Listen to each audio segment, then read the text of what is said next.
जय हिंद। आज कर्तव्यों की नहीं अधिकारों की बात करते हैं। मतदान का अधिकार, right to vote, which is given under article 326 which says every citizen of India above 18 year has right to vote. Democracy के इतने साल बाद भी ये हाल है कि कोई वोट नहीं डालना चाहता। अपने घर की जमीन को अपना देश बनाकर बैठे हुए लोग। क्यों? क्योंकि वोट देकर मिल क्या रहा है? हर दूसरे दिन कहीं सरकार बदल रही है तो कहीं रातों रात मुख्यमंत्री। क्या देश का लोकतंत्र ऐसे मजबूत होगा? गठबंधन की सरकार तक तो ठीक था, मान लिया विचारों में मतभेद होने से सरकार गिर गई, पर एब्सोल्यूट मेजॉरिटी से आने वाली सरकारों का क्या? वो सिर्फ इसलिए गिर जाती है क्योंकि पार्टी के विधायक मिलकर अपना मुख्यमंत्री नहीं चुन पाते। क्या ये सिर्फ अपना नेता चुनने की बात है या अपना पॉलिटिकल करियर बचाने की? एवरीबॉडी, सब के सब चोर हैं साले।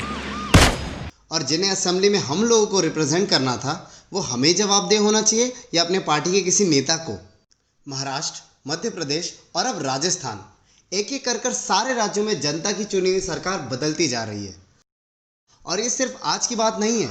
1985 में संसद से एंटी डिफेक्शन लॉ पास हो चुका था, फिर भी 90 का पूरा दशक दल बदल राजनीति से भरा हुआ था। इससे ये तो पता चलता है कि एंटी डिफेक्शन लॉ का नेताओं में कोई भी डर नहीं है। आज ज़रूरत है नेताओं की अकाउंटेबिलिटी फिक्स करने की, उन्हें डायरेक्टली जनता के प्रति जवाबदेह बनाने की। पर हम क्या कर रहे हैं? हम गधे हैं। ये सबसे ज्यादा चिंता का विषय है। हमें तो ये ड्रामा देखने में ही बड़ा मजा आता है। अच्छा बताइए, सुबह आपने भी सुना होगा, देखा होगा कि अचानक से देवेंद्र फडणवीस शपथ ले रहे हैं, अजीत दादा पवार शपथ ले रहे हैं। क्या बीती होगी आपके ऊपर उस समय?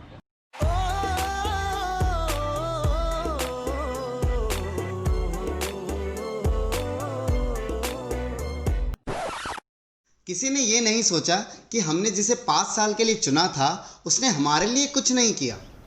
हमें तुम्हारे लक्षण बिल्कुल ठीक नहीं लग रहा है, तुमसे ना हो पाएगा।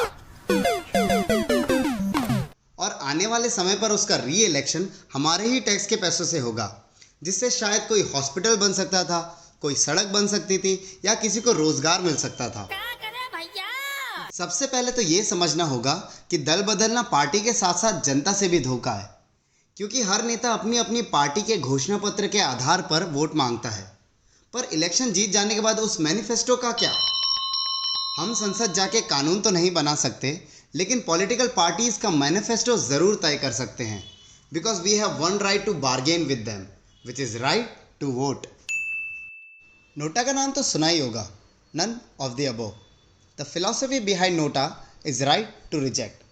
सुनने में बड़ा अच्छा लगता है कि चुनाव में अगर कोई नॉमिनेटेड कैंडिडेट पसंद ना हो तो भी हम अपना विरोध दर्ज करा सकते हैं, लेकिन सच तो ये है कि अगर नोटा को 99% वोट भी मिल जाए तो भी 1% वोट पाने वाला कैंडिडेट जीत जाता है, जो नोटा को इनएफिशिएंट बनाता है।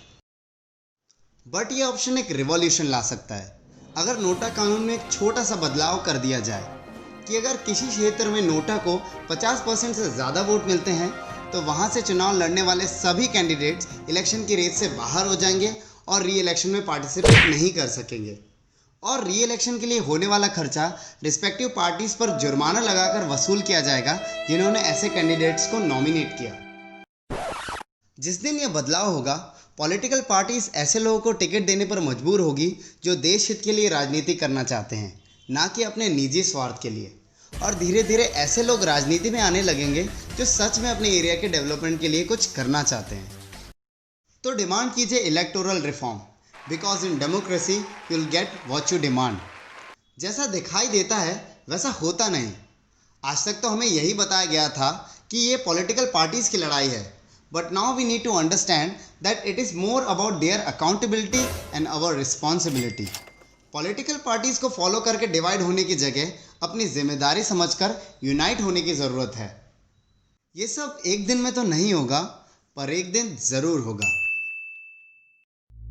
So remove all the black and white tags from your mind and subscribe to Tag, because things are grey.